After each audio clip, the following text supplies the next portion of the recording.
बहुत बहुत स्वागत है आपका इस साइंस क्लास में। आज हम सेल चैप्टर पढ़ाने जा रहे हैं। सेल चैप्टर 9 में भी है और 8 में भी है, तो इसको हम क्वेश्चन मेथड से पढ़ाने जा रहे हैं। ये दोनों क्लास में यूज हो सकता है। तो सबसे first question, what is the cell, यानी सेल क्या है। तो cell is the basic unit of the life. Cell को बेसिक यूनिट कहा जाता है, but cell is the structural and fundamental unit of the life, है ना। इसको बेसिक यूनिट भी कहा जाता है, स्ट्रक्चरल यूनिट भी कहा जाता है और फंडामेंटल यूनिट भी कहा जाता है लाइफ का। Cell is discovered by the Robert Hooke. Cell जो डिस्कवर्ड हुआ रॉबर्ट हुक के द्वारा हुआ, है ना, in 1664। Why cell is the basic unit of the life. Cell को बेसिक यूनिट क्यों कहा जाता है? Because all organism are made up of the cell. सभी ऑर्गेनिज्म जो है वह सेल से बने होते हैं, इसलिए इसको बेसिक यूनिट कहा जाता है। अब कहता है define multi cellular and unicellular organism, यानी मल्टी सेलुलर ऑर्गेनिज्म और यूनिसेलुलर ऑर्गेनिज्म का क्या अर्थ होता है।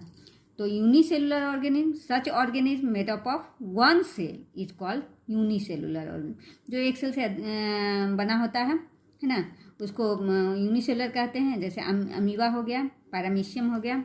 Multi cellular organism, such organism made up of more than one cell, जो एक से अधिक सेल से बना होता है ना, is called the multi cellular organism. जैसे ह्यूमन बींग्स, काव, डॉग, ये सब है multi cellular organism.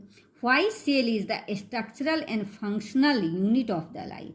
The cell is the structural unit of the life because all tissue, organ and organ system are made up of cell.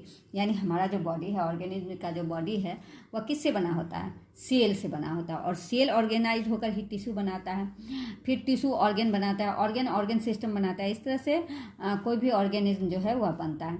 इसलिए ये structure बनाता है। Cell क्या करता है? एक स्ट्रक्चर बनाता है, इसलिए सेल को structural unit of the life कहा जाता है।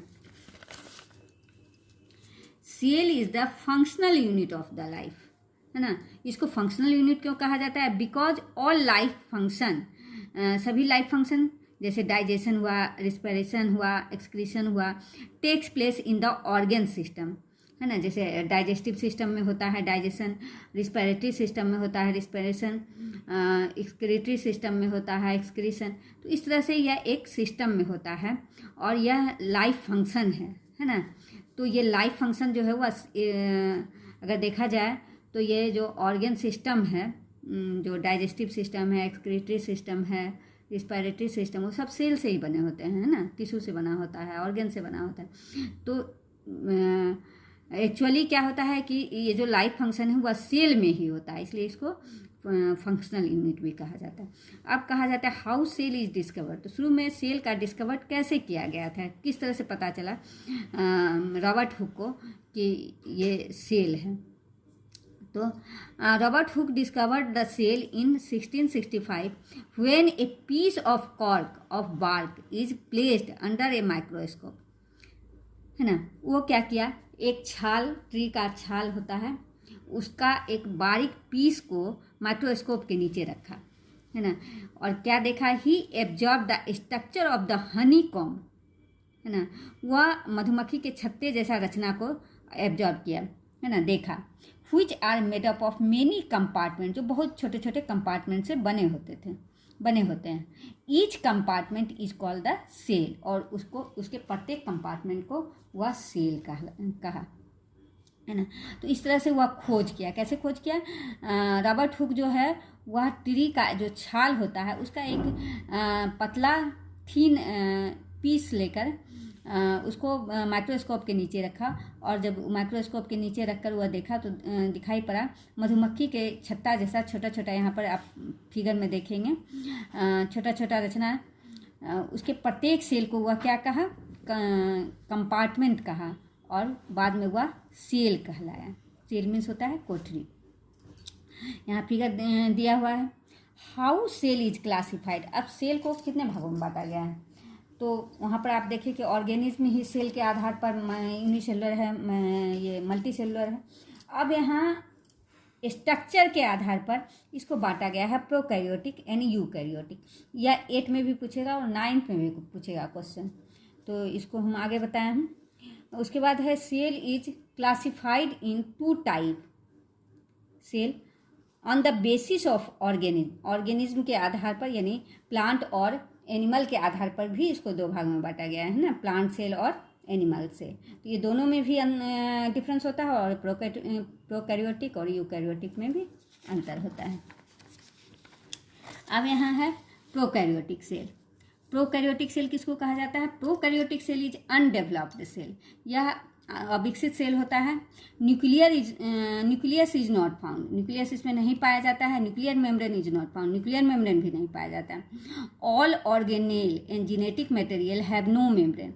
इसके जो ऑर्गेनेल होते हैं साइटोप्लाज्म में, जैसे माइटोकॉन्ड्रिया हुआ, लाइसोसोम्स हुआ, ये सब जो ऑर्गेनेल पाया जाता है, यानी छोटे छोटे ऑर्गेनेल मीन्स छोटे छोटे part which is found in cytoplasm, जो साइटोप्लाज्म में पाया जाता है, वहाँ भी एक तो ऑर्गेनेल होता ही नहीं है और दूसरा अगर एक आध होता भी है तो वह उसमें मेम्ब्रेन नहीं पाए जाते हैं। दे आर फ्रीली सस्पेंडेड, वह ऐसे ही रहता है।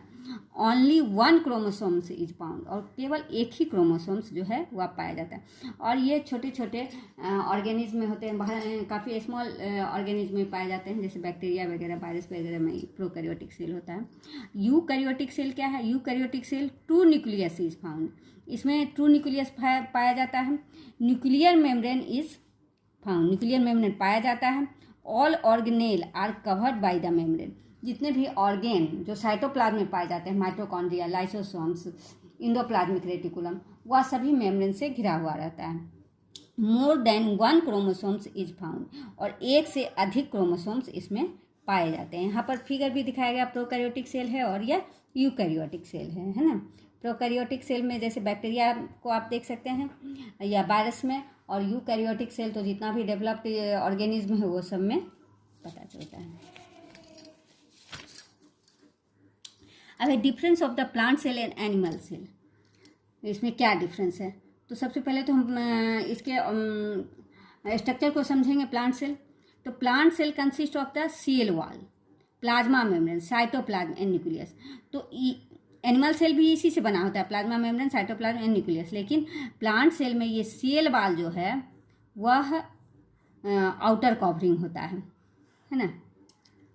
तो यहाँ पर दिया हुआ है cell wall is found in plant cell, plant cell में पाया जाता है ना। It is outer covering of the cell made up of the cellulose, जो सेलुलोज से बना होता है। ये आउटर, यहाँ पर फिगर में दिखाया गया है, आउटर कवरिंग है और यह सेलुलोज से बना होता है, जो कि प्लांट सेल में ही पाया जाता है, लेकिन एनिमल सेल में यह नहीं पाया जाता है।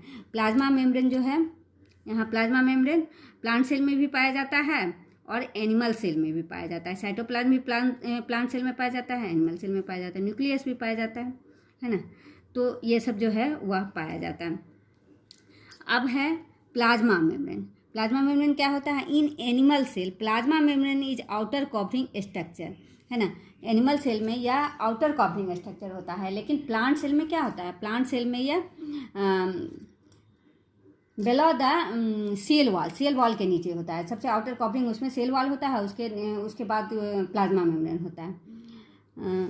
It consist of the lipid and protein, या लिपिड और प्रोटीन से बना होता है। सेल वॉल जो है वो सेलुलोज से बना होता है, और यह क्या चीज़ से बना होता है? प्लाज्मा मेम्ब्रेन लिपिड और प्रोटीन से बना होता है। Function of the plasma membrane, ये आपको पूछेगा कि इसका क्या फंक्शन है प्लाज्मा मेम्ब्रेन का ना। तो हम यहाँ पर क्वेश्चन में लिखे हैं, plasma membrane is to protect the cell, ये सेल को प्रोटेक्ट करता है, क्योंकि आउटर कवरिंग होता है इसलिए ये सेल को प्रोटेक्ट करता है फ्रॉम इट्स सराउंडिंग, उसके वातावरण, बाहरी वातावरण से, यानी एक्सटर्नल एटमॉस्फेयर से उसको प्रोटेक्ट करता है।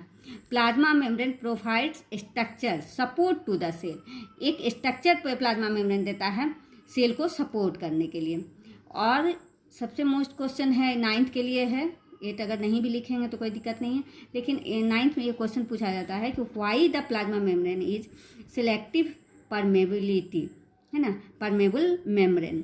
तो इसके बारे में हम लिख दिए हैं, plasma membrane and selectively permeable because only certain molecules can pass through them, यानी ये जो सेल होता है, तो सेल में प्लाज्मा मेम्ब्रेन सबसे आउटर कवरिंग है उसके बाद साइटोप्लाज्म है और तब न्यूक्लियस है ना।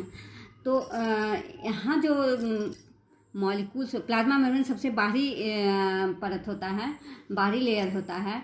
तो बाहर से एक सर्टेन मॉलिक्यूल्स ही अंदर जा सकता है, जैसे हो गया कार्बन डाइऑक्साइड, वाटर, ऑक्सीजन, यही सब जा सकता है ना। ह्यूमन बीइंग्स में तो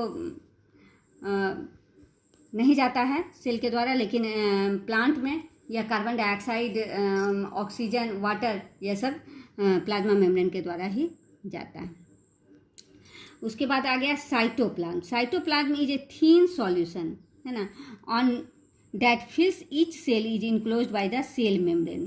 तो साइटोप्लाज्म कहाँ पे पाया जाता है? Cytoplasm is found between the nuclear membrane and plasma membrane. Nuclear membrane और प्लाज्मा मेम्ब्रेन के यह बीच में पाया जाता है ना। और एक थिक सॉल्यूशन होता है, एक जेली लाइक स्ट्रक्चर पाया जाता है, और वह एक सेल मेम्ब्रेन से तो घिरा ही, प्लाज्मा मेम्ब्रेन या सेल मेम्ब्रेन से तो घिरा ही रहता है।